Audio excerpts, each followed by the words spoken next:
Hello, my name is Kayla Blackman, and for my professional interview, I decided to interview an assistive technology specialist. I decided to interview an assistive technology specialist because I am interested in how technology is used to support students in participating in their educational environment and accessing the curriculum. As a school-based occupational therapist, I feel that the role of the ATS works very closely with us as we call upon them to help facilitate the use of technology to best support our students in the classroom, and vice versa. They call upon us for different strategies and supports that we can offer. This is interesting to me because we live in a world of technology, and children and students are more familiar with technology and using cell phones and iPads and computers. And a lot of times we look at this as a negative thing, but I think the positive aspect of this is that more children and students are familiar with technology, and they are in turn able to use it to support them in the classroom so that they are able to engage in the educational environment. I chose to interview the ATS that works at the schools that I support for occupational therapy. She is a full-time assistive technology specialist at a public day school in Northern Virginia. She has a speech language pathologist background, and we work closely together as members of the IEP team. In our school district, assistive technology specialists do not work directly with students. They serve as more of a consultative member of the team. If we feel that a student may benefit from assistive technology, they can collaborate with us and join us during sessions or evaluations to conduct trials for the device or the feature or the application, to collect data and determine whether the student would benefit from using that means of assistive technology. And we work very closely with them, and that they also train us on the use of these devices and features and applications. And all those that we have access to, we are actually able to independently conduct these trials as well and tie them in, as they are the ones that initiate the licenses for applications or distribute devices. So we work hand in hand in supporting students in their use of assistive technology.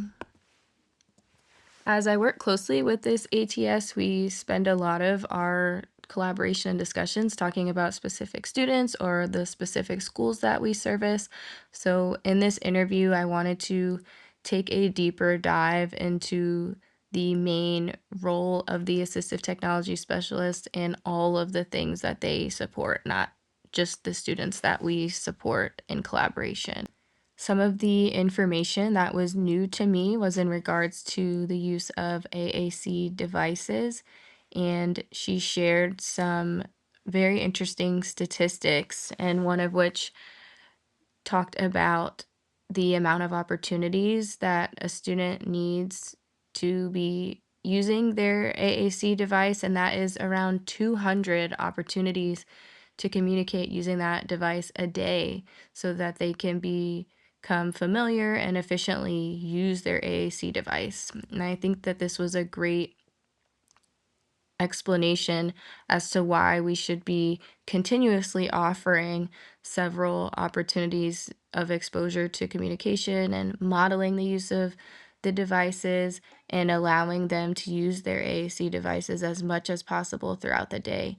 And I think it's a great piece of information to share with all members of the team, teachers, as well as parents, so that we can be doing this at home and at school to hopefully reach and even exceed this goal of 200 opportunities a day. The second statistic is about, again, how many opportunities or the duration of time of opportunities that we should be giving to our students using communication devices. And it puts into perspective what this looks like for language development. And if our students only receive 20 to 30 minutes a day of use of their device, so thinking if they're only using that device in speech or an OT or one subject during the day, it would take around 84 years to equal the amount of spoken language that an 18-month-old is exposed to. So, another critical piece of information when we think about we really want to be facilitating use of the device and communication as much as possible throughout the day because our students that are developing verbal language, they are getting that all of the time. It's always around them. So it's up to us and everyone in that child's life to be facilitating communication in the way that works best for them as much as possible.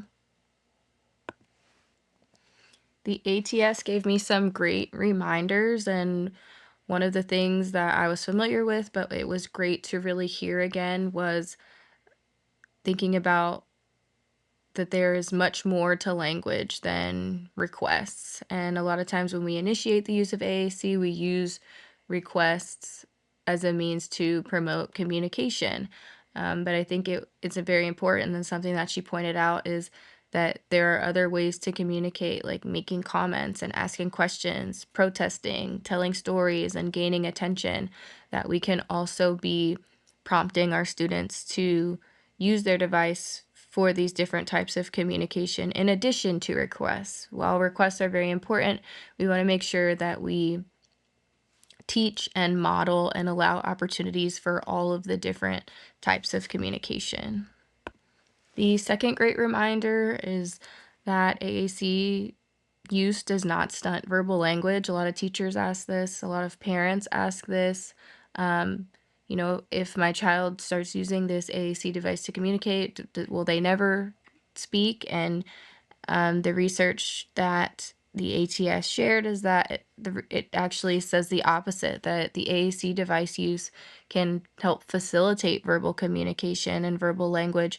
And as we model use of the AAC device and verbal language, our students may pick up on the use of both the device and verbal communication. And finally, another great reminder is low tech versus high tech AT. We know when we think about assistive technology, we're frequently thinking about devices and applications and features, but we know that there are many types of assistive technology, and there are low tech options such as pencil grips and highlighted lines, slant boards, even communication device layouts that are printed onto paper and laminated, picture cards, PECs, things like that, that are all assistive technology that we actually a lot of times use even more frequently than some of the high tech options.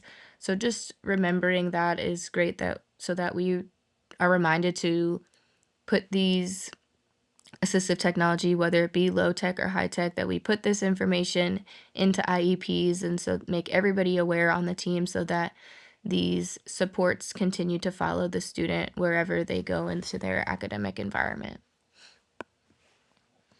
Questions that I would like to ask in future collaboration is about motivating students to use AT and how hard should we push students to use their assistive technology. I think as professionals, we can become frustrated with our students, and I think it would be helpful to know from their perspective how much we should push our students to use their assistive technology when they're not so motivated to do so.